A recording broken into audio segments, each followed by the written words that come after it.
Hey guys, welcome back to our YouTube channel black gown. दोस्तों, आज की इस वीडियो में हम बात करने वाले हैं जुडिशियल एक्टिविज्म के बारे में और जुडिशियल रिव्यू के बारे में। साथ ही में हम लैंडमार्क्स केसेस को भी पढ़ेंगे। जुडिशियल एक्टिविज्म का कॉन्सेप्ट सबसे पहले यूएस में ओरिजिनेट हुआ था 1947 में। इंडिया में जुडिशियल एक्टिविज्म एमरजेंसी के टाइम पे आया था। सबसे पहले तो हम जुडिशियल एक्टिविज्म को समझते हैं। जुडिशियल एक्टिविज्म का मतलब है कि जब कोर्ट जो है अपनी पर्सनल या पॉलिटिकल रीजनिंग पे कोई रूलिंग देता है तो ऐसी रूलिंग को जुडिशियल एक्टिविज्म कहा जाता है। इस रूलिंग में जज जो होते हैं वो करंट या एग्जिस्टिंग लेजिस्लेशन की बजाय पर्सनल फैक्टर्स पे रूलिंग देते हैं। जिस तरीके से corruption, political agendas, environmental hazards और ह्यूमन राइट वायलेशन बढ़ते जा रहे हैं, जुडिशरी एक एक्टिव रोल प्ले करती है इन सबको हटाने के लिए। इसी को जुडिशियल एक्टिविज्म कहते हैं, ताकि जो गवर्नेंस है पॉलिटिकल सिस्टम का वो एक स्मूथ वे में चल सके। ब्लैक लॉ डिक्शनरी ने जुडिशियल एक्टिविज्म को डिफाइन किया है कि जुडिशियल एक्टिविज्म एक ऐसी फिलॉसफी है जिसमें जजेस अपने पर्सनल व्यूज को अलाउ करते हैं किसी भी पब्लिक पॉलिसी की डिसीजन मेकिंग में अदर फैक्टर्स के साथ। जुडिशियल एक्टिविज्म का concept through the process of judicial review evolve हुआ है, जो कि ब्रिटेन के अनरिटन कॉन्स्टिट्यूशन से आया है। इन द ईयर ऑफ 1610 जो पावर ऑफ जुडिशियल रिव्यू थी उसको सबसे पहले एक्नॉलेज किया गया था ब्रिटेन में through the activism of justice Coke.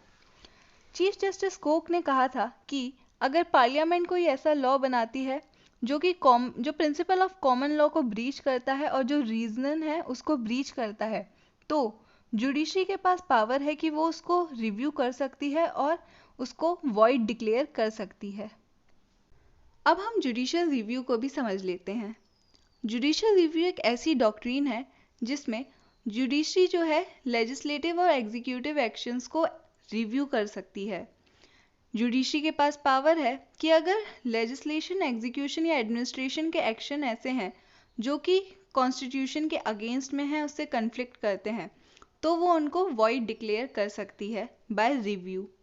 यानी जुडिशरी जुडिशियल रिव्यू से कंफर्म करती है कि जो भी लेजिस्लेशन, एग्जीक्यूटिव या फिर एडमिनिस्ट्रेशन के एक्शंस हैं वो कॉन्स्टिट्यूशन के अगेंस्ट में ना हो, उसी के फेवर में हो, उसके प्रोविजंस के साथ काम करते हो, ताकि जो लोगों का राइट है उनको प्रोटेक्ट किया जा सके और कॉन्स्टिट्यूशन को प्रोटेक्ट किया जा सके।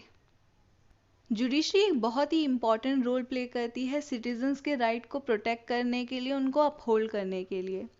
यही एक्टिव रोल जुडिशरी का लोगों के राइट को प्रोटेक्ट करने का, कॉन्स्टिट्यूशन को प्रिजर्व करने का, लीगल सिस्टम को प्रिजर्व करने का जुडिशियल एक्टिविज्म कहलाता है। इंडिया में जुडिशियल एक्टिविज्म का मतलब है कि सुप्रीम कोर्ट और हाई कोर्ट के पास पावर है कि अगर कोई भी लेजिस्लेशन ऐसा है जो कि इनकम्पैटिबल है कॉन्स्टिट्यूशन के क्लॉजेस से, उसके कन्फ्लिक्ट में है, तो फिर वो उस लॉ को अनकॉन्स्टिट्यूशनल और वॉइड डिक्लेयर कर सकती है।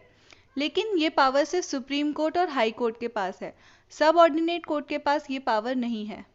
जुडिशियल एक्टिविज्म जो आज इंडिया में इतना सक्सेसफुल है उसका credit justice VR. Krishna Iyer और जस्टिस पी.एन. भगवती को जाता है। इन्हीं की वजह से आज लोगों को लिबरल एक्सेस टू जस्टिस है और जो डिसएडवांटेज ग्रुप्स हैं उनको जुडिशियल एक्टिविज्म के थ्रू बहुत रिलीफ मिलती है। चलिए अब जानते हैं कि जुडिशियल एक्टिविज्म इतना इम्पोर्टेंट क्यों है।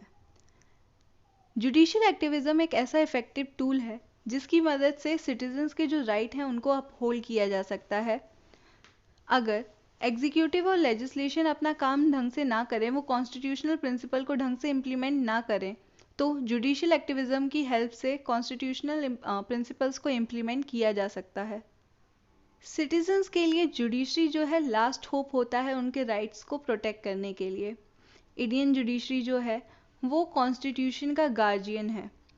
इसीलिए आर्टिकल 13, आर्टिकल 32 और आर्टिकल 226 कॉन्स्टिट्यूशन के हायर जुडिशरी को पावर देते हैं जुडिशियल रिव्यू की, ताकि अगर एग्जीक्यूटिव, लेजिस्लेटिव या एडमिनिस्ट्रेटिव एक्शन से लोगों को कोई नुकसान हो, वो कॉन्स्टिट्यूशन को फॉलो ना कर रहे हो, तो जुडिशरी के पास जुडिशियल रिव्यू की पावर होती है, उससे वो इनके एक्शंस को वॉइड डिक्लेयर कर सकते हैं।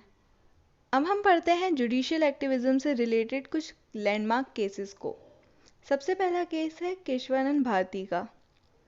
जब इंदिरा गांधी ने इमरजेंसी इम्पोज की थी तब जुडिशरी इस बात को प्रिवेंट नहीं कर पाई थी, लेकिन इमरजेंसी के 2 साल बाद सुप्रीम कोर्ट ने ये डिक्लेयर किया कि एग्जीक्यूटिव के पास ये राइट नहीं है कि वो जो basic structure of Indian constitution है उसको चेंज कर सकें।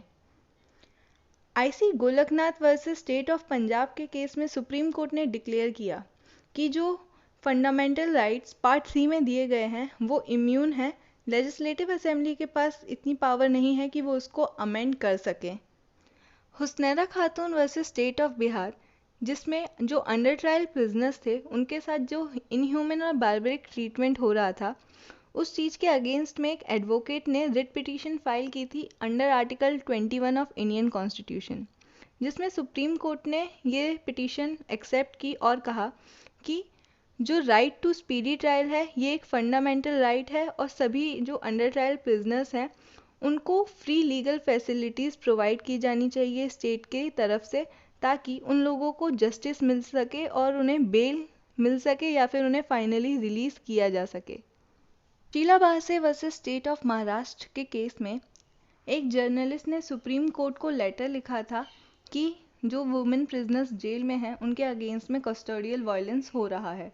सुप्रीम कोर्ट ने इस लेटर को as a writ petition accept किया और जो स्टेट अथॉरिटीज़ थी उनको गाइडलाइंस इशू की कि ये इस चीज़ के अगेंस्ट में कॉग्निजेंस लें। Similarly Sunil Batra versus Delhi administration के केस में भी एक लेटर लिखा गया था कोर्ट को, जिसमें एक प्रिजनर ने कंप्लेन की थी कि जो हेड वार्डन है प्रिजन के वो दूसरे प्रिजनर्स को असॉल्ट करते हैं, उनके साथ एट्रोसिटीज़ करते हैं।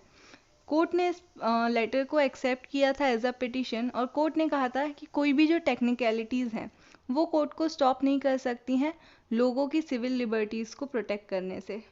Supreme court advocates on record association versus union of India के केस में national judicial appointment commission act को लाया गया था, जो कि जजेस के ट्रांसफ़र और अपॉइंटमेंट की बात करता था। एपिक्स कोर्ट ने इस एक्ट को अनकॉन्स्टिट्यूशनल डिक्लेयर किया था और जो पुराना कॉलेजियन सिस्टम था उसको लाया गया था इन operation for the transfer and appointment of जजेस। अब पढ़ते हैं कि जुडिशियल रिव्यू की इम्पोर्टेंस क्या है। तो जो जुडिशियल रिव्यू है वो सुप्रीमेसी ऑफ कॉन्स्टिट्यूशन को मेंटेन करता है और लोगों के राइट्स को प्रोटेक्ट करता है। जुडिशियल रिव्यू चेक करता है कि जो लेजिस्लेटिव और एग्जीक्यूटिव है वो अपनी पावर का मिसयूज़ ना करें और एक फेडरल बैलेंस को मेंटेन करने में हेल्प करता है। जुडिशियल रिव्यू की वजह से जो इंडिपेंडेंसी है जुडिशरी की उसको सिक्योर किया जा सकता है, ताकि जो एग्जीक्यूटिव्स वगैरह हैं उनकी टायरनी को प्रिवेंट किया जा सके। अब हम पढ़ते हैं कि जुडिशियल रिव्यू और जुडिशियल एक्टिविज्म में डिफरेंस क्या है। लेजिस्लेचर के पास पावर है कि वो लॉ को बना सकते हैं, लेकिन जो ये पावर है वो एब्सोल्यूट नहीं है। तो जुडिशियल रिव्यू की हेल्प से ये चेक किया जा सकता है कि जो लेजिस्लेचर ने लॉ बनाए हैं वो वैलिड है या नहीं है। जुडिशियल रिव्यू की पावर कहाँ से आती है? तो जुडिशियल रिव्यू की जो पावर है कॉन्स्टिट्यूशन ऑफ इंडिया में दे रखी है, जैसे कि आर्टिकल 13, जो कि चेक करता है कि जो भी फंडामेंटल राइट गारंटी किए गए हैं सिटीजन्स को उनको प्रोटेक्ट करने के लिए, अगर कोई भी ऐसा लॉ लेजिस्लेचर बनाता है जिससे कि फंडामेंटल राइट्स अब्रिज किए जा रहे हैं, जो सिटीजन्स के राइट हैं उनको टेक अवे किया जा रहा है, तो ऐसी कंडीशन में जुडिशियल रिव्यू की हेल्प से उन लॉज को वॉइड डिक्लेयर किया जा सकता है। जुडिशियल रिव्यू का एग्जाम्पल हुआ जैसे कि सेक्शन 66 ऑफ आईटी एक्ट, जो कि फंडामेंटल राइट्स जो गारंटीड किए गए हैं सिटीजन्स को इन कॉन्स्टिट्यूशन उसके अगेंस्ट में था, तो सेक्शन 66 को स्ट्राइक डाउन कर दिया गया। वहीं जुडिशियल एक्टिविज्म जो है जुडिशरी के एक्टिव रोल के बारे में बात करता है, जैसे कि सुओ मोटो एक्शन, यानी कि जो जुडिशरी है वो किसी केस में खुद से एक्शन ले सकती है, किसी कंप्लेन की ज़रूरत नहीं है। PIL और कॉन्स्टिट्यूशन का इंटरप्रिटेशन करके न्यू डॉक्ट्राइंस को लाना। अब जुडिशियल रिव्यू की जो ये पावर है वो कहाँ से आती है? तो कॉन्स्टिट्यूशन में ऐसा कोई आर्टिकल नहीं है जो कि जुडिशियल एक्टिविज्म को सपोर्ट करे। जो ये एक्टिविज्म है ये जुडिशरी का इन्वेंशन है और यूनाइटेड स्टेट्स ऑफ अमेरिका के कॉन्सेप्ट से बहुत ही सिमिलर है। जिस तरीके से सुओ मोटो केसेस में बिना किसी कंप्लेन के जुडिशरी खुद से ही अगर कोई पब्लिक इशू होता है तो उस पर सुओ मोटो केसेस लेती है। पब्लिक इंटरेस्ट लिटिगेशन को अलाउ करती है। जुडिशियल एक्टिविज्म के एग्जाम्पल हैं जैसे कि basic structure of doctrine Kesavananda Bharati के केस में सुप्रीम कोर्ट ने जो जुडिशियल रिव्यू था उसके स्कोप को एक्सटेंड किया और प्रोसीजर इस्टेब्लिश्ड बाय लॉ की जगह ड्यू प्रोसेस ऑफ लॉ को इनकॉर्पोरेट किया।